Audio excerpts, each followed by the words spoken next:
का जो सवाल है उनके केसेस क्या चल रहे हैं, केसेस तो अब मेरे ख्याल से उनको ख़ुद भी नहीं पता कि उनके ऊपर कितने केसेस हैं, ना कि कोई एक वकील बता सकता है कि कितने केसेस हैं।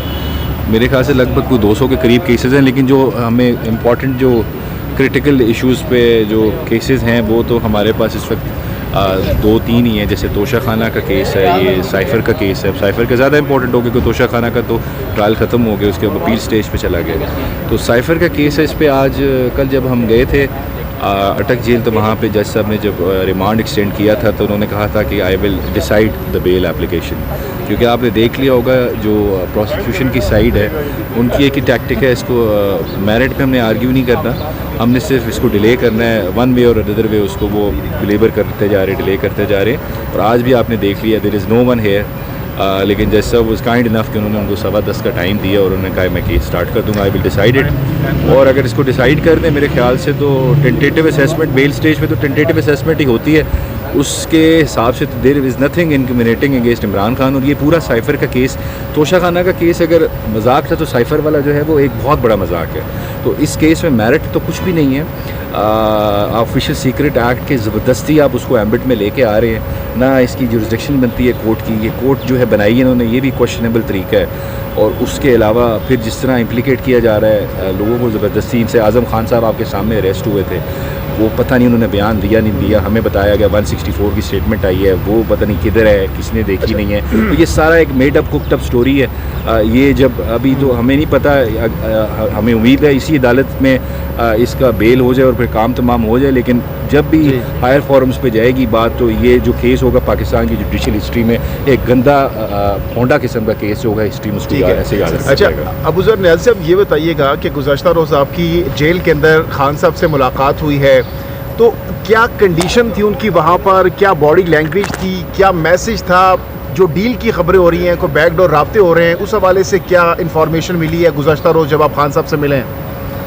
यार देखिए हम लोग लीगल टीम के लोग हैं और मुझे नहीं पता डील हो रही है, ये मैं खुद सुन रहा हूँ, कुछ लोगों ने बताया, हमारी ऐसी कोई डिस्कशन नहीं हुई डील के बारे में, बैकडोर राब्ते के बारे में। जहाँ तक बॉडी लैंग्वेज की बात थी, बड़ी फर्म थी, डिटर्मिन्ड थी और बड़े कॉन्फिडेंट थे। मुझे तो लग भी नहीं रहा था कि उनको लग रहा है कि वो इस वक्त जेल में तो मोटिवेटेड थे बहुत ज़्यादा। और परेशानी सिर्फ एक थी, मेरे जो वर्कर्स हैं, जो ख़ासकर ख़वातीन जो उनकी वर्कर्स हैं और जो लीडरशिप है जो जेल में है, जिनकी बेल ही नहीं सुनी जा रही, उस पर बहुत कंसर्न थे, बहुत परेशान थे। फिर हसन नियाज़ी साहब का भी जिक्र किया, हैदर मजीद साहब का भी जिक्र किया कि उनकी फ़ैमिली को 1 महीना हो गया, किसी को नहीं पता किधर हैं, ये भी हमें नहीं पता, वो अरेस्टेड हैं, वो अगवा हुए हैं। जब क्योंकि कानून के मुताबिक आपको पकड़ा जाता है तो उसको तो हम अरेस्ट करते हैं, जब कानून के मुताबिक पता ही ना हो आप कहाँ हैं तो आप वो ऑब्जेक्शन ही होती है। तो बड़ा कंसर्न था, एक ही परेशानी थी रिगार्डिंग हिज द पब्लिक और मेंबर्स ऑफ द जो उनके पार्टी हैं, उनके जो परसिक्यूशन हो रही है, अरेस्ट हो रहे हैं, उसके बारे में कंसर्न थे। बाकी he was very confident. Niazi साहब, आप लोग कह रहे थे काफ़ी अरसे से, आप सब बुकला पीटीआई के खान साहब के, कि खान साहब की कंडीशन जेल के अंदर बहुत ख़राब है, बहुत ज़्यादा उनके साथ जो है नारवा सलूक किया जा रहा है, लेकिन कल ख़ुद खान साहब ने अदालत के सामने बताया कि उनको कोई मसला नहीं है, खुश हैं, मुतमईन है वहाँ पर जो उनको ट्रीट किया जा रहा है। देखिए मैंने तो ऐसी कोई स्टेटमेंट नहीं दी, मैं तो अभी लंदन में था, मैं तो कल पहली दफ़ा मुलाकात हुई, जैसे मैं पहुँचा तो मिला हूँ। मुझे फ़िज़िकल उनकी अपीयरेंस तो बिल्कुल ठीक लगी, मुझे ये भी उन्होंने बताया वो एक्सरसाइज कर रहे हैं और ही इज़ फाइन। हाँ, फैसिलिटीज़ वहाँ पे जो एक एक्स-पीएम को देनी चाहिए वो नहीं है, बिल्कुल सेटिस्फैक्ट्री नहीं है, बहुत उसमें कमियाँ कोताहियाँ हैं, शॉर्ट कमिंग्स हैं, लेकिन he is coping with it और कोपिंग वेल। अब एक चीज़ कहना है कि हालात बुरे हैं, कंडीशन बुरी है, उस पर मैं डिस्प्यूट नहीं कर रहा, वो बुरी है उस जेल की, लेकिन how he is handling that is different issue. वो बड़ा अच्छा हैंडल कर रहे हैं क्योंकि ही इज़ अ फाइटर।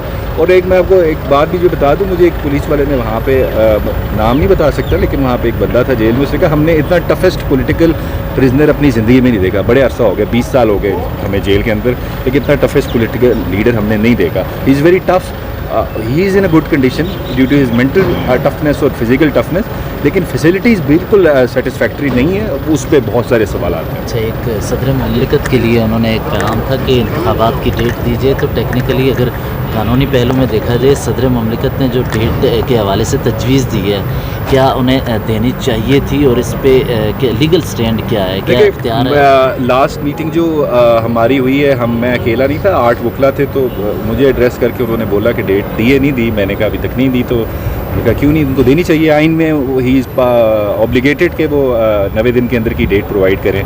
तो मैंने कहा आपने कुछ इस पर स्टेटमेंट देनी है, तो ही सेड कि हाँ बिल्कुल कैटेगोरिकली कह दो।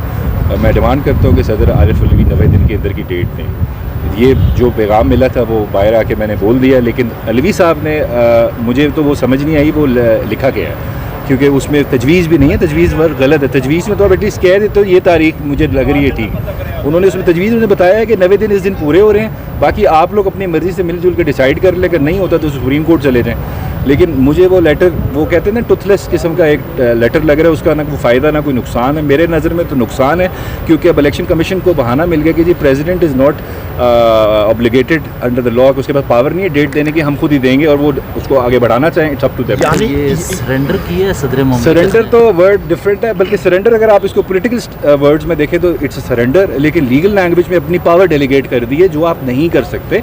आइन में जिसको पावर दी गई है कुछ करने की वो ही करेगा।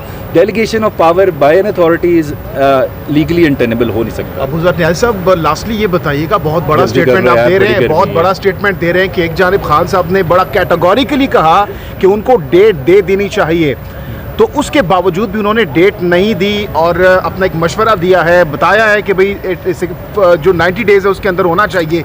तो अब जब उनका ताल्लुक़ रहा है पीटीआई के साथ, तो क्या आप लोग उनको पार्टी से निकाल देंगे? क्या आप लोगों की स्ट्रेटजी होगी, किस तरीके से? क्योंकि जाहिर सी बात है यार, कल को एक जब मिनट, ये तो सदर- मैं पीटीआई जब सदारत छोड़ देंगे, जब ओहदा खत्म हो जाएगा। ये सवाल आप कोर कमेटी के लोगों से करें। मैं पीटीआई का मेंबर नहीं हूँ, मैं खान साहब के केसेस कर रहा हूँ। मुझे वो पसंद है as a philanthropist, as a cricketer, ठीक है, नहीं खान साहब की बात कर रहा हूँ, ठीक है। और मैं उनसे कुर्बत है तो मैं उनके केसेस कर रहा हूँ, लेकिन आई am not officially part of PTI. ये क्वेश्चन आप किसी ऐसे शख्स से पूछें जो पीटीआई के स्पोक्स पर्सन है। आप पंजोता साहब से ये सवाल पूछें, मेरे से ये सवाल आपका बनता नहीं, क्योंकि I am not in a position to